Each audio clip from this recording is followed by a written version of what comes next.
trauma in some type. So what I'd like to do is just to introduce Dr. Shannon Dorsey, who is assistant professor in the Department of Psychiatry at the University of Washington in Seattle, and Dr. Dorsey.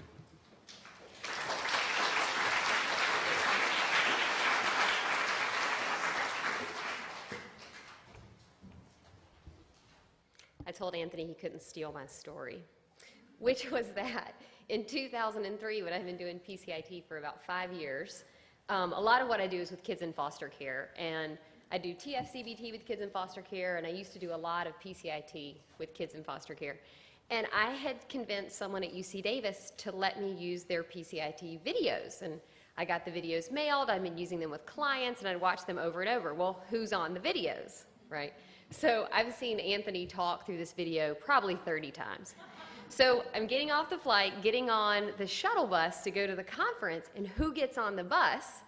But there's Anthony Urquiza. And I was like, how do I introduce myself? I feel slightly like a stalker, from Us Weekly or People Magazine, right? Because I know who he is from the videos. So I shuffle my way through. I find like an empty seat. I make sure I'm behind him. We have all our bags. And I manage to sit down sort of next to Anthony so that I can sort of, my heart's beating, try to work up the nerve to say hello, because no one's in a great mood on a shuttle bus from the airport on the way to a conference, especially when you've flown across the country. I was coming from North Carolina, so not very far.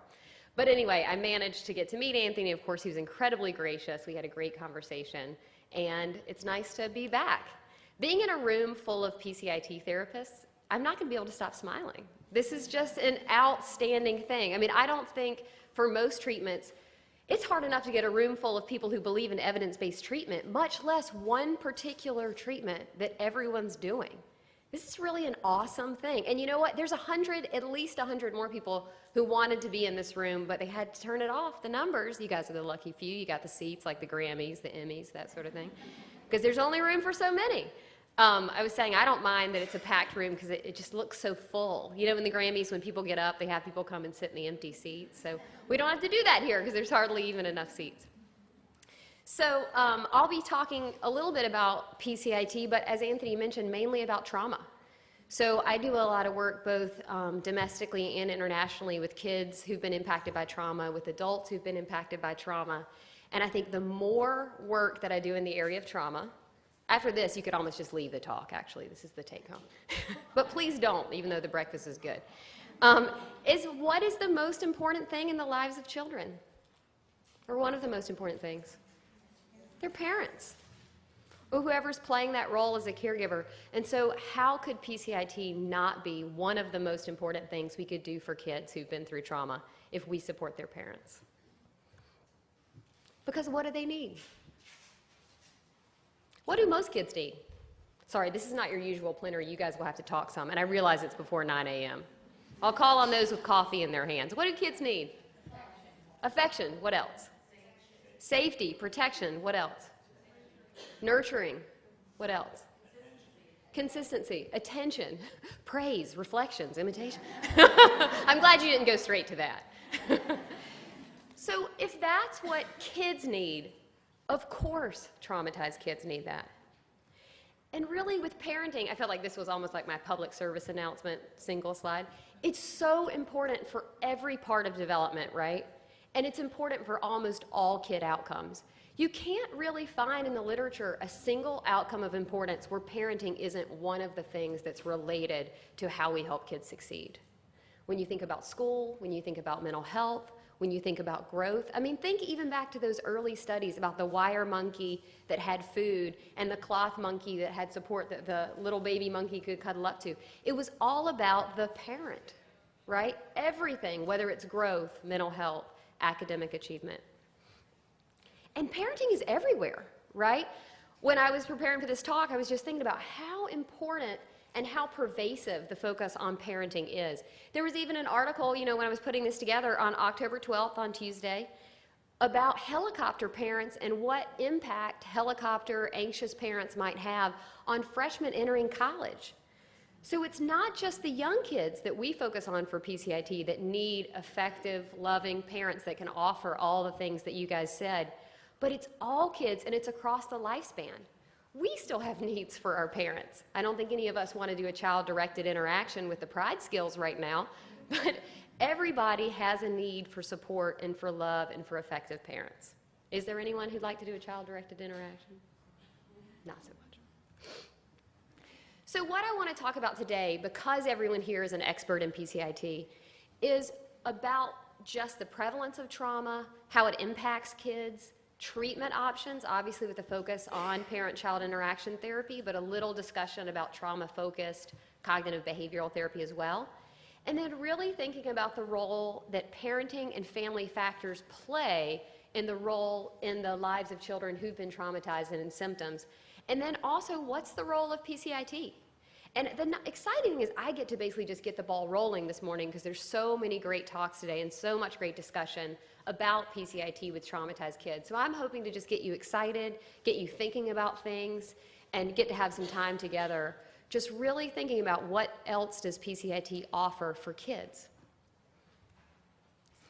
So this is the sad slide, and that's that trauma is prevalent. And it's not just prevalent for kids in middle school, for kids in high school, and for adults. Young kids are incredibly exposed to traumatic events. And I put references for all these in case anyone ever wants to go back and look at the papers. What I've got on here is some findings both from epidemiological studies. I love having to say like multiple syllable words when you're in front of a microphone and a podium. And then I've also got some studies where they just looked at exposure to trauma using thousands and thousands of calls, stratified, randomized. These are good data, and these kids are highly exposed. The Finkelhorst study just came out, and they look at kids across from about the youngest age here, around 2, all the way up to 18, and they look at last year exposure to violence and trauma, and they look at lifetime. And if you look across kids, about 80% of kids have had a past year exposure to some sort of violent or traumatic event. That's almost everybody. And then if you take the cross-section of kids that we see in mental health, given that we know most kids who need treatment don't actually make it into the treatment doors, that means we need to be asking about what? Trauma all the time. You know, juvenile justice is moving to this. Schools are becoming more trauma-informed. Child welfare, which deals with trauma all the time. Is anybody here from child welfare? Oh, yay. That makes me so happy. You're like, oh, come on. No, I'm just kidding. You know, child welfare, you guys have known this forever, right? I mean, trauma is such a prevalent part. Every kid that people deal with in child welfare are exposed to trauma. So we ought to be asking about it because it's everywhere. And sadly, the young kids are really keeping up. This is one place where we wish they weren't, right? But young kids, if you look in the yellow box, it's sort of hard to read from the slide from afar, but basically those are levels of any victimization, physical assault, witnessing violence, property violence. Before I looked at this table, I wouldn't have expected the young kids to be quite that high. And can young kids always report on their exposure to trauma? No. So we got to be asking who? Parents. And PCIT therapists are the best at getting who in the room? Parents. Absolutely. And caregivers and foster parents and aunts and grandmothers. When you have a young kid in treatment and the parent isn't seen, I'll play a clip from a foster parent talking about this in a little bit, we're really missing the boat. And the best thing about PCIT is it's a model that's designed to have that parent in the room, to have them be an integral part of treatment, to have them be the answer, right, to helping the child. And the best thing about that is if we need to know about trauma, you've got somebody in there to help you figure out what the kid has been through. But we'll never know if we don't ask. So one of the things that I want to just bring home today is just the importance of always asking about trauma exposure for all the children that you see. Even if you don't end up doing a trauma-focused treatment, knowing about exposure helps us be more successful. And it doesn't have to be any kind of fancy measure. There are lots of measures out there that list traumatic events that you can use, but finding out about trauma exposure is just a list. So you can even just have your own list. Or you can use something like the UCLA PTSD-RI. The first page has a trauma screen. Lots of good things come from California. So what about the parents? Do you think our parents have been through trauma? Absolutely. How do you think that impacts their ability to parent, to give affection, stability, love, caring? Do you guys see times when that's challenging for parents because of their own experiences? Have you seen parents who may have PTSD symptoms not only because what they've been through, but what their children have been through? And that is incredibly common. And so all this, of course, is building to this large crescendo of if kids have trauma symptoms, if parents have trauma symptoms, one of the ways to help everybody get back on track is to be able to do what you guys are already doing, which is to help them enhance parenting, enhance the parent-child relationship, and enhance the way the family's functioning.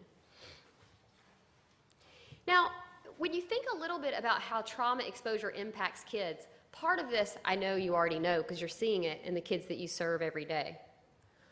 One of the most common ways that we think about how trauma impacts kids is post-traumatic stress disorder, right? And I think when most people think about PTSD, we think more about the adult version, how it impacts soldiers, how it impacts rape victims.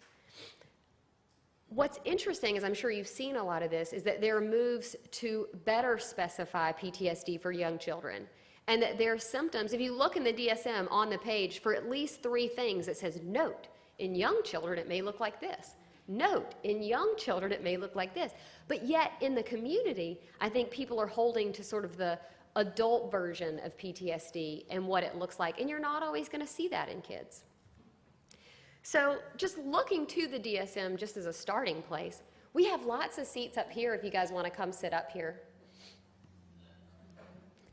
I hate for people to be hanging out in the back. So if you think about it, I mean, obviously kids have to have exposure to a traumatic event, or anyone does, and that we find out by asking. And then there's at least one symptom of re-experiencing.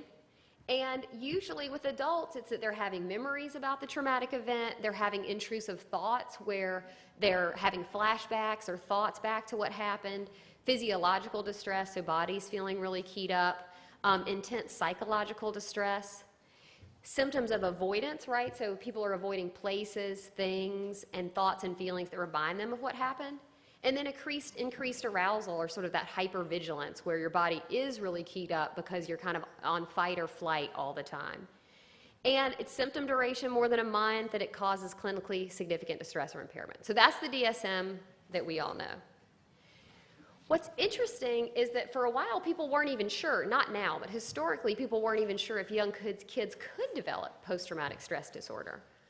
But what we know now is that classic triad of re-experiencing, avoidance, and increased arousal. You can see it, but it looks a little different because kids developmentally at a young age are quite different than adults. And it's definitely harder to see in pre-verbal children. And I think if you go from thinking about pre-verbal children, kind of infants, all the way up to adults, as kids get older, obviously it starts to look a lot more like the classic PTSD that you might see with a rape victim or a veteran. But when kids are younger, there's a lot more focus on figuring out if the kid is having trauma symptoms by looking at things that you can observe behaviorally. So is the kid, recreating what happened to them through traumatic play? Are they, engaging in doing various things in their play where you can see some of what they've been through? And then often they're having nightmares. Now, as therapists, we can't see that, but parents can report that the kid is waking up a lot and they're having nightmares. And interestingly, for little kids, the nightmares don't have to be about the traumatic event. Kids who've been traumatized have a higher prevalence of nightmares in general, even if the content isn't specific to what happened. And then they're also a lot more likely, if you look at the DC 0 to 3 manual, they're also a lot more likely to have some symptoms that are developmentally sensitive to how old they are and make a lot of sense, like new separation anxiety. How many of you have seen that? A kid who has something traumatic or bad happen to them, and now they can't separate from their caregiver. We have a kid in my TFCBT study right now that he lives with his grandmother after a lot of trauma, living with his mom. He would be sitting on her shoulder if he could. I mean, it's hard almost to get him. Anytime his grandmother's around, he's wrapped around her arm, he's wrapped around her body, wrapped around his leg. He has so much trouble separating from her, and all of that is part of his need to what? He feels safe when he's with her, and if she's out of the room, he feels very unsafe. But what's that going to get in the way of? Going to school. Exactly, going to Boy Scouts. They just started school, and because that is sort of forced exposure, he's actually doing a little better because he's getting to practice being away from her and see that he's still safe at school away from her. But it makes so much sense that you'd see a lot of this separation anxiety in young kids when they've been exposed to trauma. And you also see a lot of new fears unrelated to the trauma, as well as kids who've lost some previously acquired skills. So maybe they were toilet trained before and now they're having trouble. They were better able to regulate and do various things and now they've regressed slightly. Are these things that you guys see? Good, I'm not completely off track. No one's left yet. So the other thing we like to think about a lot is like how common is PTSD? Because honestly, it's actually slightly less common than people would think.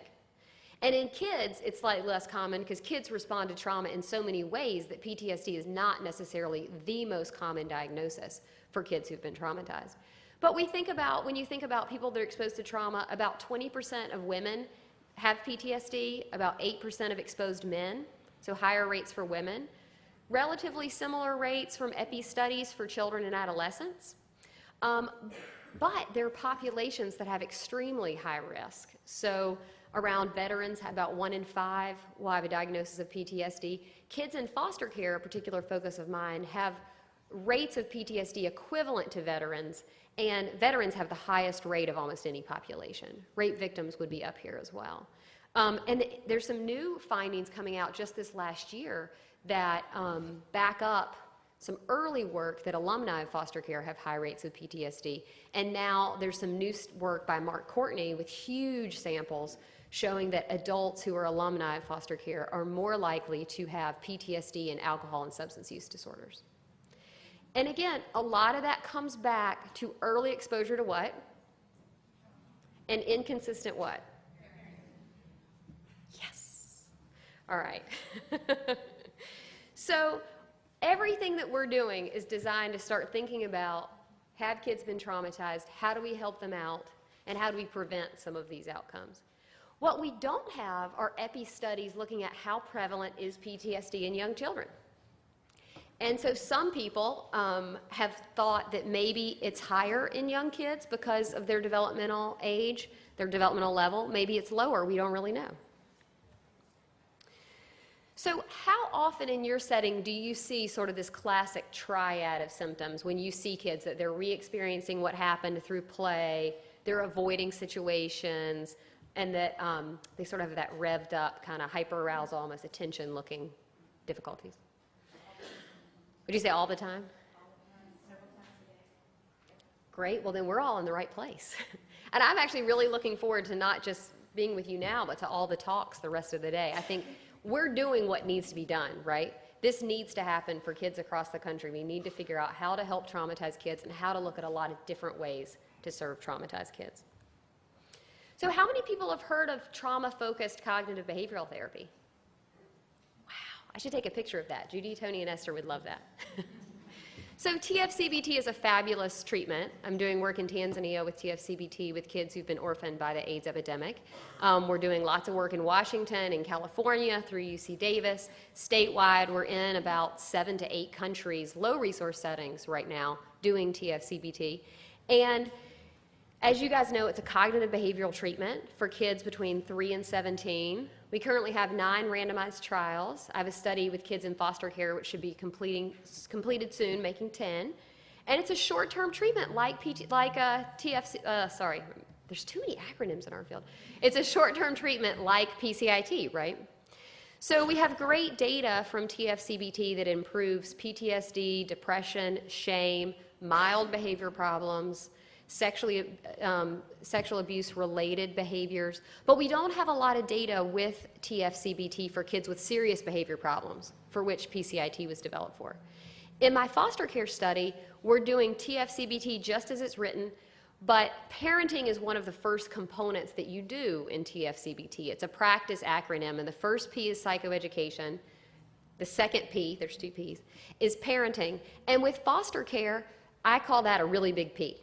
So we do a lot of parenting in my TFCBT study for kids in foster care, because what gets kids kicked out of foster homes? Behavior problems, not being sad and depressed and worried. It's, tearing down the drapes, spreading feces, running away, hitting, yelling. So we're doing a lot of parenting, very specific to behavior problems. But what I think is interesting, if you look at TFCBT, if you look at some of the other treatments for child trauma in young children, child-parent psychotherapy, there is always a parent component. If you look at the evidence-based treatments for PTSD in young kids, there is always a parent involved. And again, it's just because parenting, when you think about young kids, there's only, how many of you have kids between 2 and 7 actually? How much do they retain week to week? If you tell them something on Monday, do they remember it the next Monday? You're like, no, they do not. So in some ways, it makes so much sense that any treatment of trauma would have to involve the parent, because if you do one-on-one therapy, and there's certainly lots of people out there doing some one-on-one work with kids, and many of those approaches have yet to be studied or maybe being studied, but my best bet is always that you need the parent, because for the very reason that even our own kids who are taught skills, maybe to calm down, to regulate on a Monday, aren't going to necessarily retain those until the following Monday if we don't have someone who lives in the home with them, reminding them to use them, praising them, supporting them, and helping them.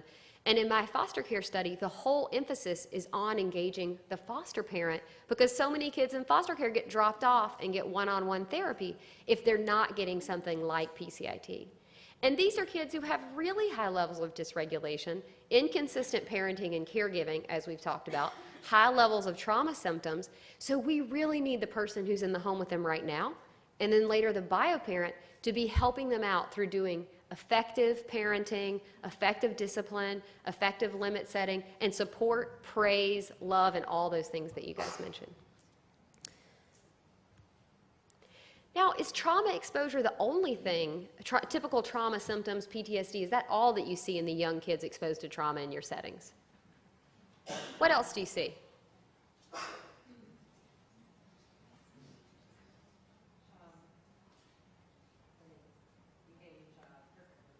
Oh, so you see some of that honeymoon behaving perfectly to try to, almost to try to, the overachiever, almost to, if I could just behave and do the right thing, I can get the love or something like that. What else do you see? Insecure attachment. What else? Oppositional behavior, for sure. Sexualized behavior. What else? What'd you say? Anxiety. Yeah, and anxiety, exactly.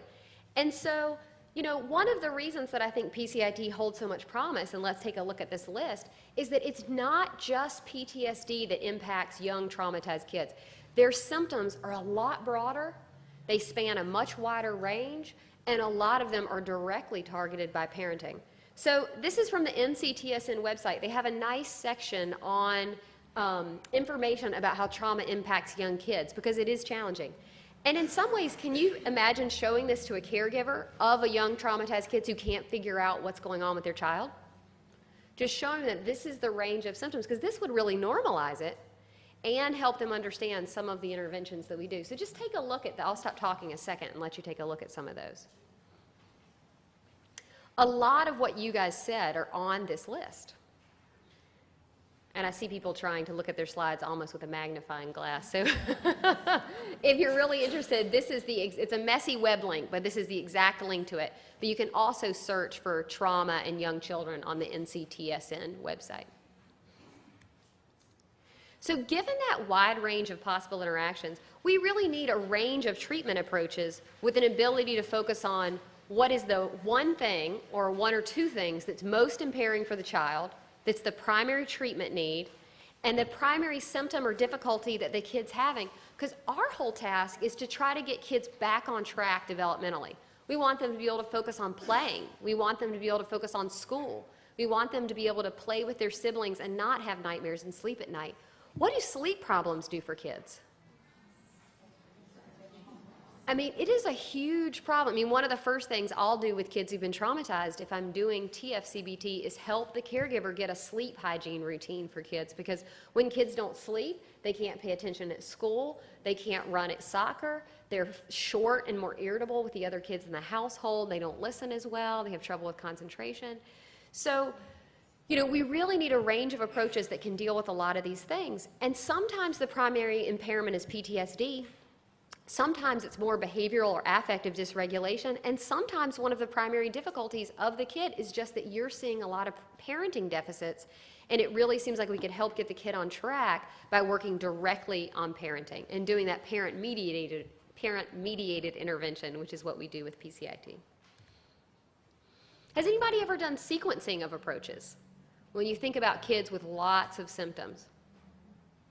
So one of the things I know they're doing a lot of at UC Davis and really thinking about, and I think a lot of the other of us around the country are also thinking about what might you do if you have a kid who has primary PTSD symptoms as well as maybe a behavior problem.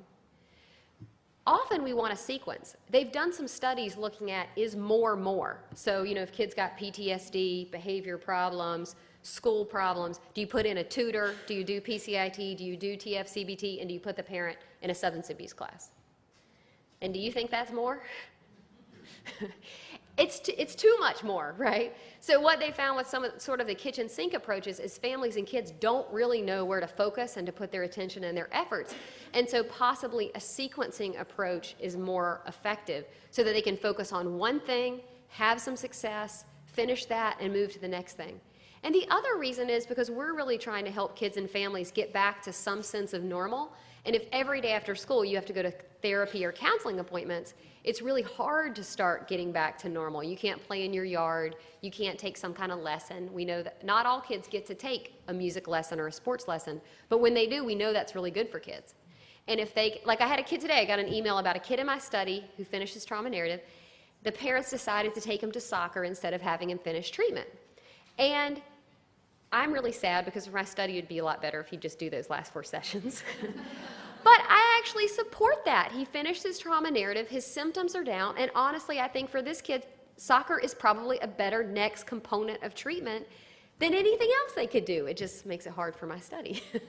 But for the kid, it's really great. And that's what we want kids to get back to doing. So sometimes a sequencing approach can be effective. Also, as Anthony's going to present some data later, PCIT actually is getting some really nice outcomes for improving PTSD symptoms and trauma symptoms. And so if potentially the main issue is behavioral or even if it's PTSD and we think PCIT is the way to start, if we reassess and the kid is better, they could stop then. And so this argues, again, not just for asking about trauma symptoms and assessing that early on, but also assessing symptoms in kids at the beginning, in the middle, as you complete kind of modules or components of treatment, because we only need to give kids as much as they need to get better. And there's a lot of move in the adult literature to really do more regular symptom monitoring so that we can really see if kids are better and be done. So if we assess a kid at the end of PCIT or at the end of TFCBT and they're doing well, then the kid could be done. And that's the best thing about PCIT is you guys are assessing every week. You're coding before you do anything. It makes a decision about how you conduct that session. And that is an amazingly effective way to do things. And other models are trying to move to that, but it's built into PCIT. Now, was PCIT designed to treat trauma? No. It's one of the best interventions, probably the intervention with the most evidence for treating behavior problems in kids that are young. And we have Bart Chaffin's data and Beth Funderburk's data on looking at PCIT to change physically maltreating behavior, right? It reduced physical maltreatment by 50% in the 2004 study. Now, it wasn't designed to prevent physical abuse, was it? But they looked to the literature, and if you talk to Mark about it, he just said, why would we make up something new? If we have a great intervention that works, and it has great effect sizes, why don't we pull from what's already worked, what has great literature, great research, and bring that into other settings? And the interesting thing is that's exactly where we are for trauma in PCIT. We are on the cusp of trying an amazing, wonderful intervention and seeing what the possibility and promise and impact it has on another set of symptoms like PTSD. And that's a really exciting place, I think, to be in the field, because then you don't have to, this whole room doesn't have to go out and learn an entirely new intervention to treat a separate set of symptoms. We're looking at, can this intervention that we do well, that's widely disseminated in California and nationwide, work for trauma symptoms? And it makes a lot of sense because we're teaching parents skills to improve their relationship with their children so they can offer more support. And we're teaching them positive parenting and appropriate and safe discipline skills to deal with some of the behavioral dysregulation and various behavioral symptoms that you guys mentioned. Now, when we looked at that range of symptoms, and I'm going to put it back up again so you don't have to just read off your miniature slide, But did you see any areas for the young kids, the symptoms for kids impacted by trauma, where PCIT could play a role? What do you think? I'll put it back up in just a second, but did you see some? So I think one of the best and most obvious ways that it plays a really clear role is the fact that in community mental health settings, what is the primary referral reason for children to community mental health? Behavior problems, right? That is the main reason that kids end up in treatment. So if you start with that group, PCIT makes so much sense. When you start assessing for trauma, then we find out which kids in that group have been exposed to trauma, and then we start seeing that overlap that you guys were mentioning earlier, that kids have behavioral problems, affective dysregulation, and then they also have the classic triad of PTSD symptoms, in addition to more general fear, avoidance, and nightmares. And so PCIT makes a lot of sense. So which of these do you think gets addressed either directly with CDI or indirectly with CDI? What'd you say? Most of them. That's cheating. But it's true, right? A lot of them. When you think about scream or cry excessively, act out in socials, well, sorry, I'm skipping ahead actually a little to PDI, but we start getting good outcomes in CDI for improvement on some of these things right away, right? But certainly demand attention through both positive and negative behaviors. What are we helping kids learn in CDI right away? How to get attention. Yeah, and exhibit the positive and you get the praise, the reflections. Thinking specifically about PDI, some of them I just said a second ago, but think about if a lot of these fall under the behavioral dysregulation, acting out, PDI directly targets so many of these. And then if you look at the literature on PCIT, it's almost like a really targeted thing that then goes out into concentric circles, because you see in the literature that when we directly target behavioral dysregulation, we get some improvement in self-esteem, we get some improvement in depression, we get improvement in other settings. And so some of these we directly target with CDI and PDI, but most of them are all linked to what it is that we're doing in CDI and PDI. So if we teach parents to do better management of inappropriate behavior, and we teach them to offer praise and positive support, that tends to trickle down to a lot of the other outcomes that you have on here. And so when I think about PCIT in young traumatized kids, it seems like it is absolutely indicated for kids who have behavior problems. It's probably the first place I would go. Because what's the other positive benefit of effective parent training programs that we see for parents? It reduces their stress, and we've got outcomes that improves their depression. And we know the literature on parental depression being difficult for parents to handle children who are acting out, and for parents to be more irritable, more short-tempered, and more both coercive in the way that they interact with kids. So improving parental depression is a huge deal. And a lot of parents whose kids have been traumatized and who've been through trauma themselves, they have a lot of depression along with PTSD symptoms. So PCIT also can reduce their stress, their depression, and help them function better for parents. Now, when you think about kids without behavior problems who have trauma symptoms, we've talked about it a little bit, but is anybody thinking specifically with your experience in PCIT how it might be helpful? Does anybody have an example from a case? Absolutely. And how supportive, you know, parents whose kids have been traumatized often feel very downtrodden, very much like there's nothing they can do. And even foster parents feel incredibly overwhelmed.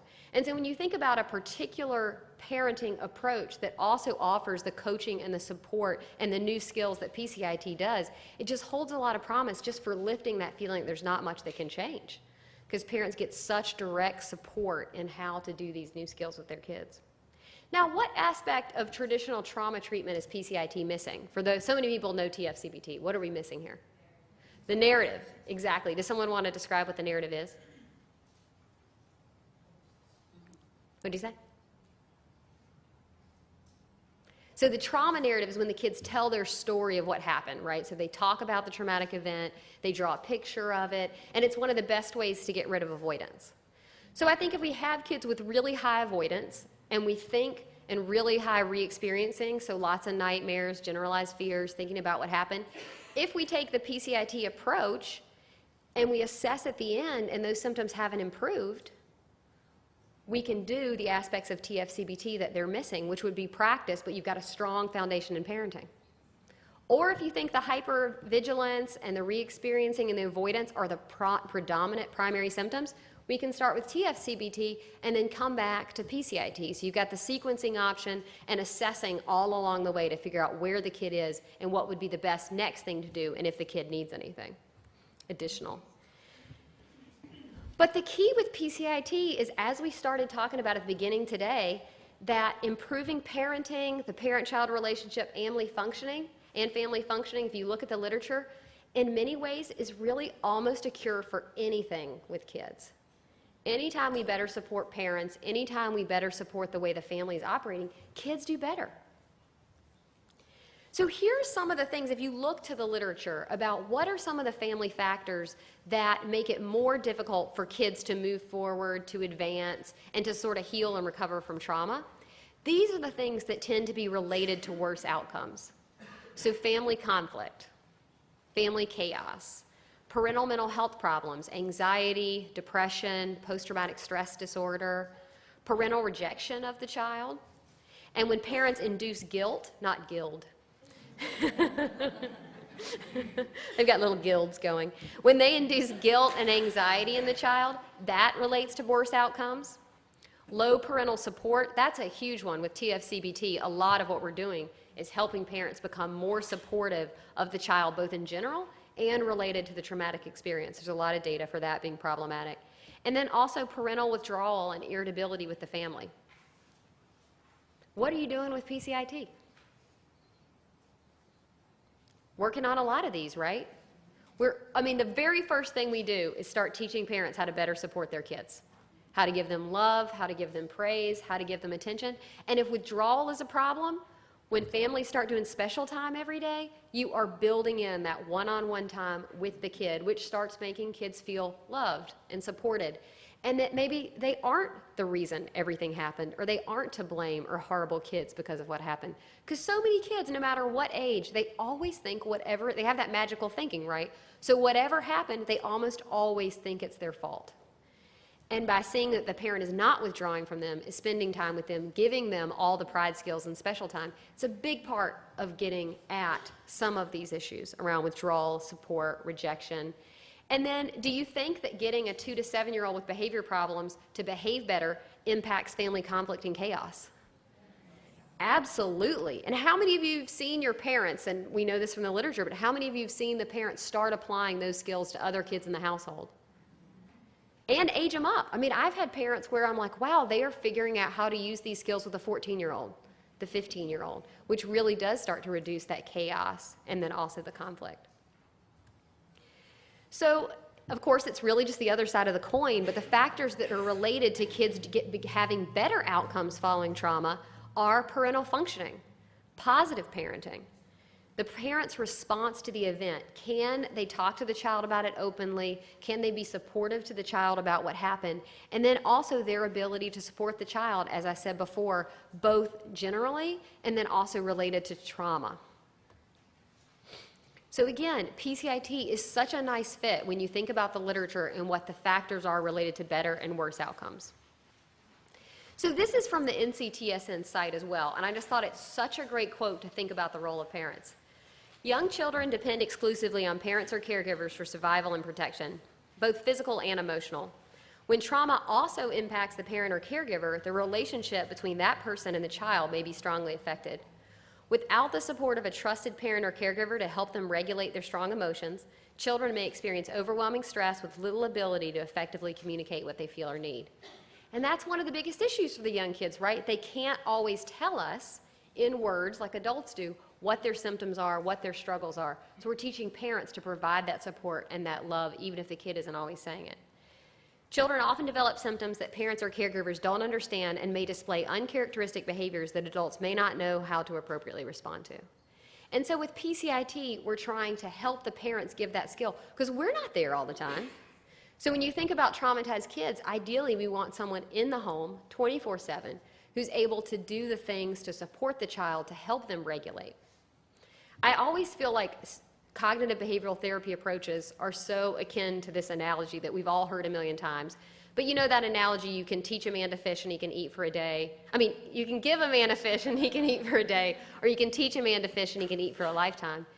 That's what we do with cognitive behavioral therapy approaches. That's what we do with PCIT, is give this parent these skills to support kids who are traumatized, who are having nightmares, who are having behavioral dysregulation, so they can support the child in the room the whole time and at home before bedtime when all of us aren't around.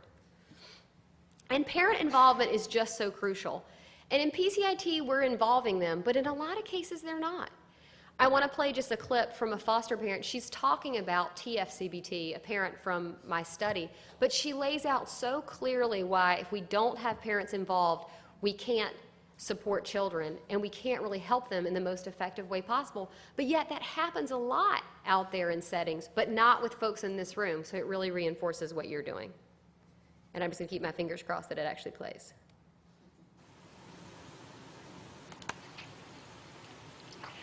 This is my 7th year as a foster parent. I've always said, how come I don't get to be a part of this? That's been so frustrating. And so I jumped on it when I got to be. I was just shocked and floored and excited and blown away and looking forward to it so much. A lot for my own personal growth.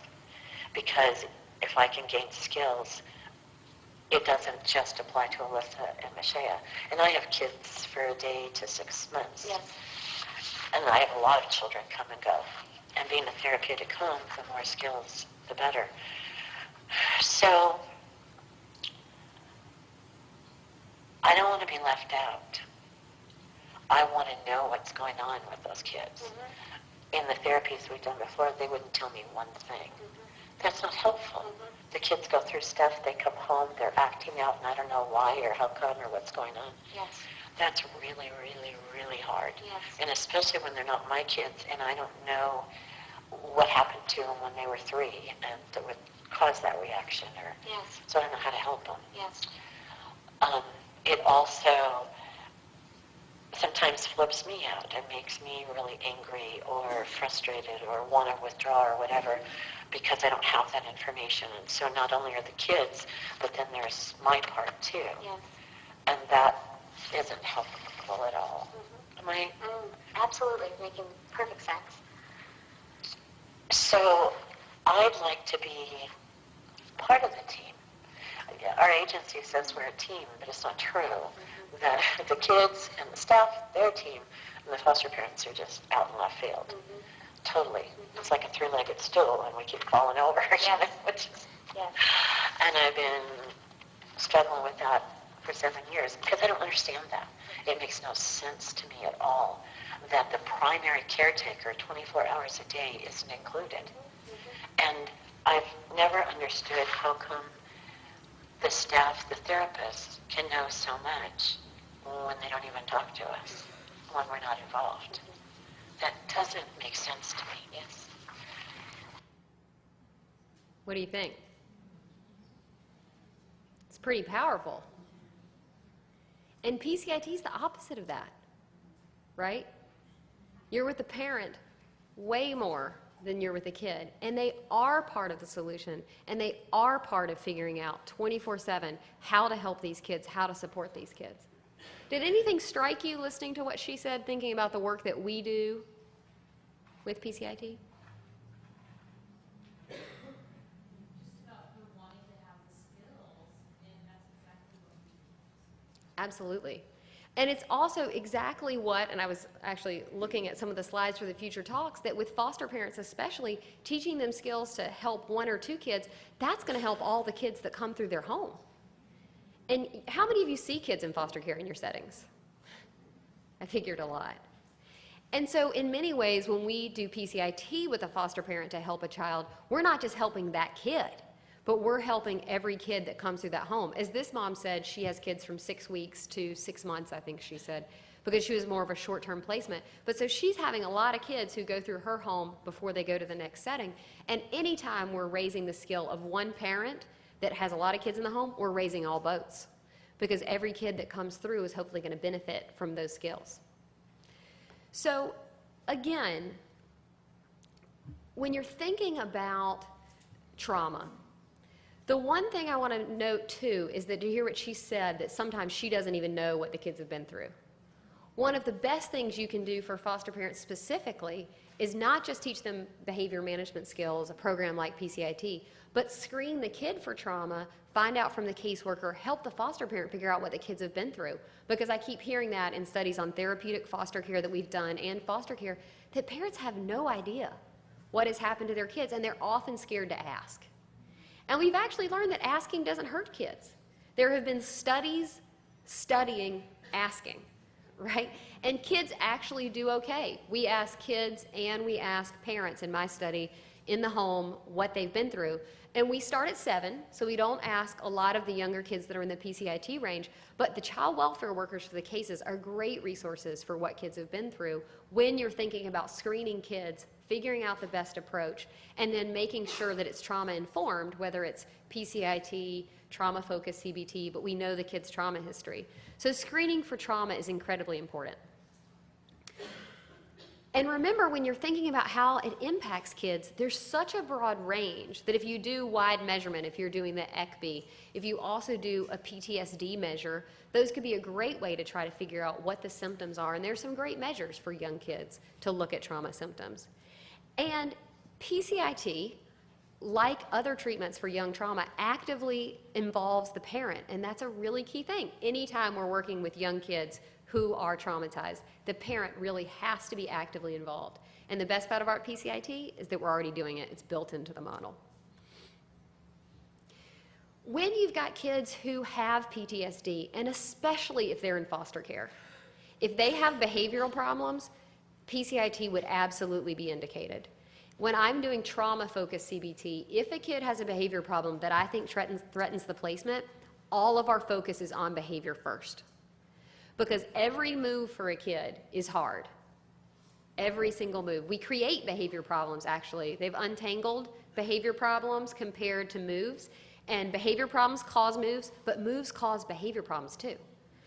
So anytime you've got a kid where behavior problem is the issue, whether it's a bio home, an adoptive home, or a foster home, I would really seriously consider PCIT as a frontline treatment because you can really target those behavior problems immediately and let the parent see some success and some hope.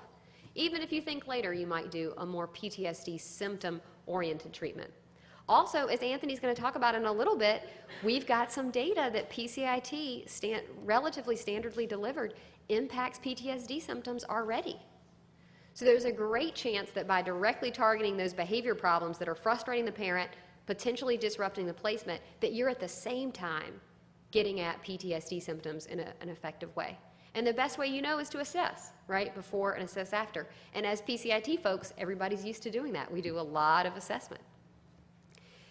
The other thing is just to remember that the sequencing is an option, and also just that the best thing about treating trauma with PCIT is you are using one of the most effective treatments for kids out there. And that is a really wonderful thing because there's a lot out there that's not that effective. And so in situations where people aren't sure what to do, I'd always go with something that has good outcomes before I'd try anything else because there's a really good chance the kid's going to improve. And as you're assessing, you can figure out before you go the next way. We're doing a lot of work right now with APSAC, if people know APSAC, American Professional Society for the Abuse of Children. Is that right? I hate acronyms. And what we're working on is a set of guidelines for evidence-based case planning in child welfare with one of the first points that any time you can, go to an evidence-based treatment first. Because at least we know it impacts one or two things effectively before we end up doing something more generally. Now, the best thing about today, like I said, is I just get to kick off all the coming attractions for the rest of the day. So we're going to get to hear a lot about child trauma and the effectiveness of PCIT, looking at some actual data. And there's a talk specifically on some of what I was mentioning, which is making decisions about sequencing. What's the best modality for treatment in the context of child trauma? How do you make those decisions? Because how many people in here are trained in TFCBT? See, you have a lot of choices. That's the best part. You can think about PCIT, you can think about TFCBT, because we've got a group who's largely trained in both models. And then also coming soon is a web course for PCIT being developed by the UC Davis folks that will offer a wonderful resource that you'll hear about today in addition to the TFCBT web course. So we're going to have a lot broader options as you make new hires and as people come onto your teams and as people need refresher courses, because the more we learn about dissemination and implementation is that we all need refreshers, even experts. And so having a web-based way to do that is really outstanding. But then just a couple things to keep in mind to sort of finish in some ways where we started. Just as you hear about the talks today and as you think about your own practice of PCIT with kids who've been traumatized, just keep in mind the major needs of all children and the needs of traumatized children and just the incredibly critical role of parenting and all that you're doing to support parents, child outcomes, family functioning, and kids getting back on track. Thank you for all that you do.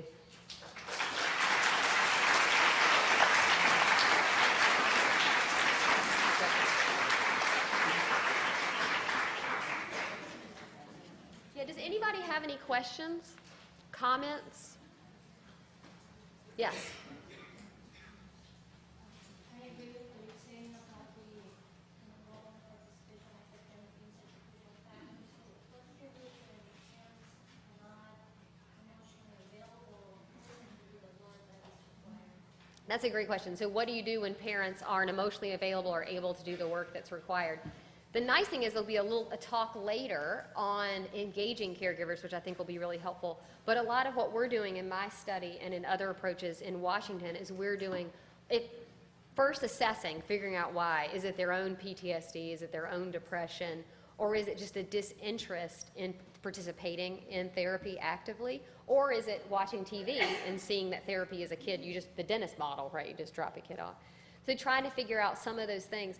If it's PTSD, then sometimes it seems like they might need some of their own treatment to manage that first. But again, it's a short-term treatment. But then we've also been doing a lot of motivational interviewing with parents to try to build that if they're sort of ambivalent about interest participating in change, but really looking at trying to build their motivation to engage. And there's been some great data for that with Mark Chaffin's latest study on PCIT, where they really studied the active engagement and MI strategies to try to get families involved. But I think what you're bringing up is the heart of it. Yes, we need parents, but they're not always that easy to engage.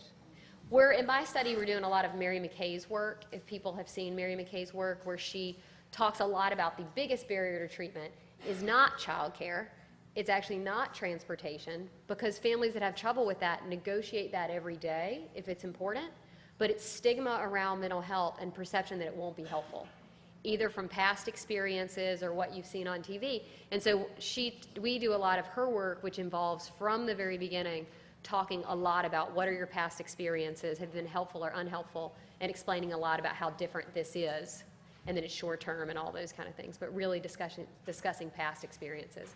And making sure that the intake is clinically helpful versus just paperwork. She focuses a lot on that also. She says your goal of a first session is to have a second session, and there's not, and for parents, I need to finish my intake paperwork is not a good enough reason for a second session. So she always starts something active in the very first session so people have had the conversation about their past experiences, how they were helpful or not, and how this is different. And then in the first session, something happens that is clinically helpful to move forward. And states aren't helping us with this because they keep lumping on more and more paperwork to provide treatment, but when possible, doing that at the beginning. Yeah. I was just wondering, would you ever, if you see both the behavioral challenges and the parenting issues as well as the significant trauma issues for a child with a parent and childhood, and the relationship enhancement and parenting work, but the child also has significant individual mental health or trauma focused needs? I think the idea of sequencing is great. I know at our agency sometimes we come up with the question, wait a minute, which one should we start with first, or is there a strong need for both? And does Right. it make sense to do both and refer to both, and you can start both together, or is that not okay? It's a great, there's a talk, is it 2 talks from now? Or we have a talk exactly on that today, but I think where you are exactly where a lot of us are, and we have some suggestions and answers, but we haven't done the studies to see which makes sense. So I think it varies. Oh, use the microphone. Oops. Sorry. So I think we're doing this, no one's done the study, so I think it's all about the careful assessment, primary need, and consultation with colleagues. But they're going to talk about that a little bit today, because that's absolutely the question, I think. All right, I'll turn it back over to you. We're going to take a break in a minute, but I have two things to say. One is, thank you, Dr. Dorsey, for a wonderful presentation.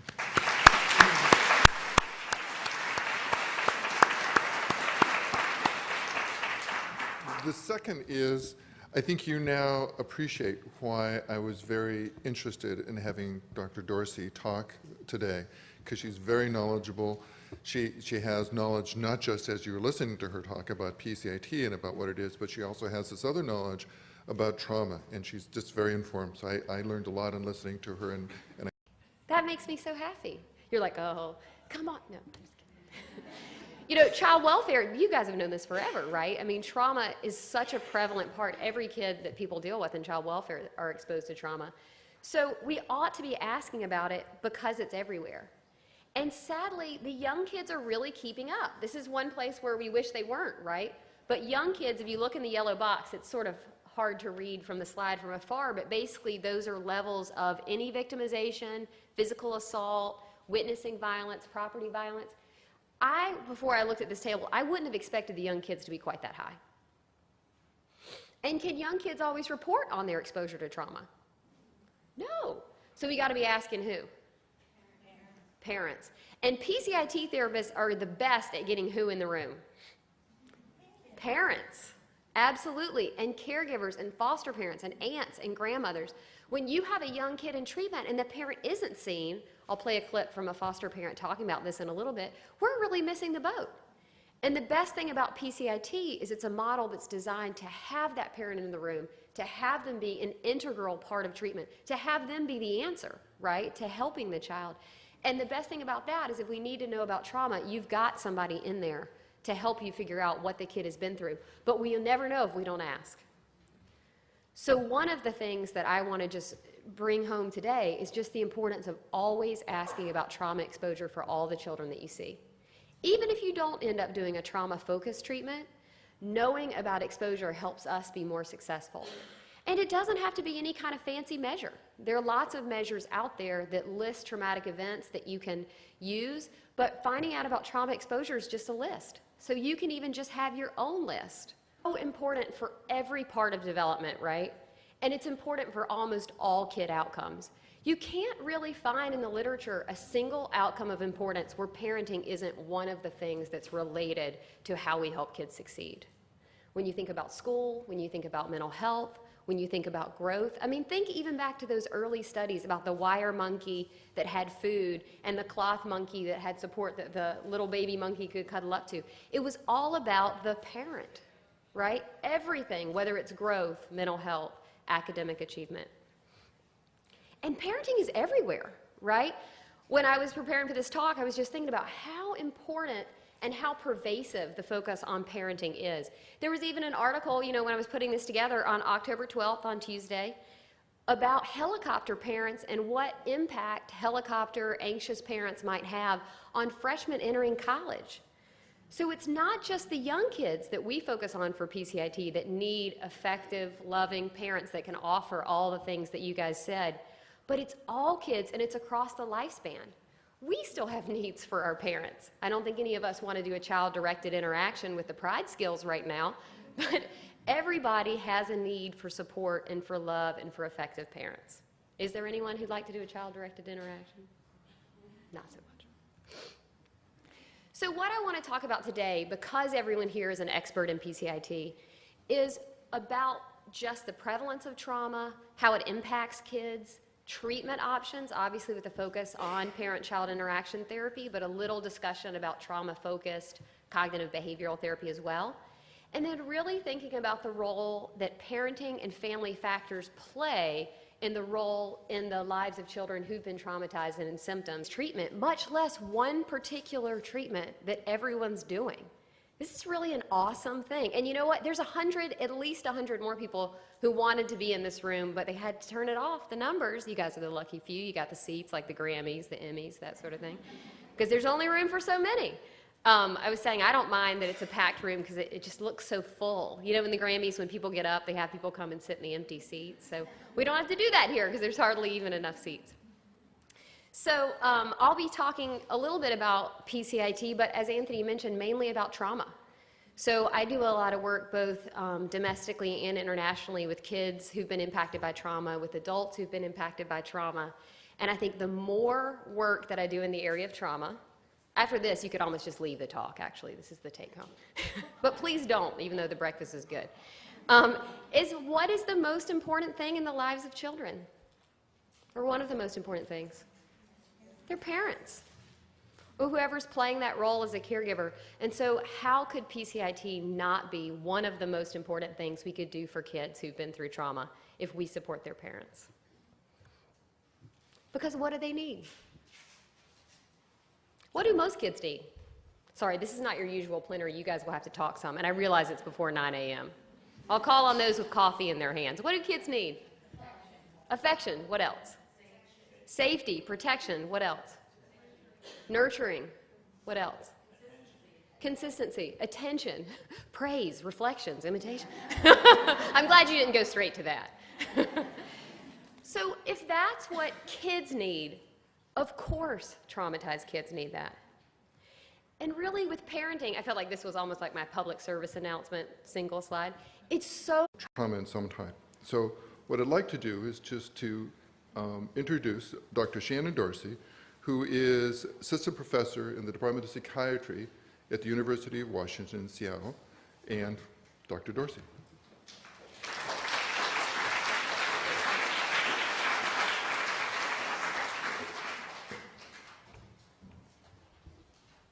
I told Anthony he couldn't steal my story, which was that in 2003, when I've been doing PCIT for about 5 years, a lot of what I do is with kids in foster care, and I do TFCBT with kids in foster care, and I used to do a lot of PCIT with kids in foster care.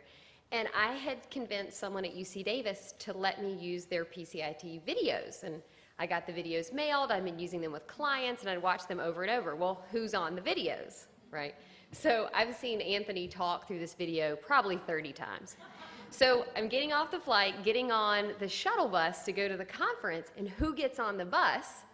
But there's Anthony Urquiza. And I was like, how do I introduce myself? I feel slightly like a stalker, you know, from Us Weekly or People Magazine, right? Because I know who he is from the videos. So I shuffle my way through. I find like an empty seat. I make sure I'm behind him. We have all our bags. And I managed to sit down sort of next to Anthony so that I can sort of, you know, my heart's beating, try to work up the nerve to say hello, because no one's in a great mood on a shuttle bus from the airport on the way to a conference, especially when you've flown across the country. I was coming from North Carolina, so not very far. But anyway, I managed to get to meet Anthony. Of course, he was incredibly gracious. We had a great conversation, and it's nice to be back. Being in a room full of PCIT therapists, I'm not going to be able to stop smiling. This is just an outstanding thing. I mean, I don't think for most treatments, it's hard enough to get a room full of people who believe in evidence-based. And then also, what's the role of PCIT? And the exciting thing is I get to basically just get the ball rolling this morning because there's so many great talks today and so much great discussion about PCIT with traumatized kids. So I'm hoping to just get you excited, get you thinking about things, and get to have some time together just really thinking about what else does PCIT offer for kids. So this is the sad slide, and that's that trauma is prevalent. And it's not just prevalent for kids in middle school, for kids in high school, and for adults. Young kids are incredibly exposed to traumatic events. And I put references for all these in case anyone ever wants to go back and look at the papers. What I've got on here is some findings both from epidemiological studies. I love having to say like multiple syllable words when you're in front of a microphone and a podium. And then I've also got some studies where they just looked at exposure to trauma using thousands and thousands of calls, stratified, randomized. These are good data, and these kids are highly exposed. The Finkelhorst study just came out, and they look at kids across from about the youngest age here, around 2, all the way up to 18, and they look at last year exposure to violence and trauma, and they look at lifetime. And if you look across kids, about 80% of kids have had a past year exposure to some sort of violent or traumatic event. That's almost everybody. And then if you take the cross-section of kids that we see in mental health, given that we know most kids who need treatment don't actually make it into the treatment doors, that means we need to be asking about what? Trauma all the time. You know, juvenile justice is moving to this. Schools are becoming more trauma-informed. Child welfare, which deals with trauma all the time. Is anybody here from child welfare?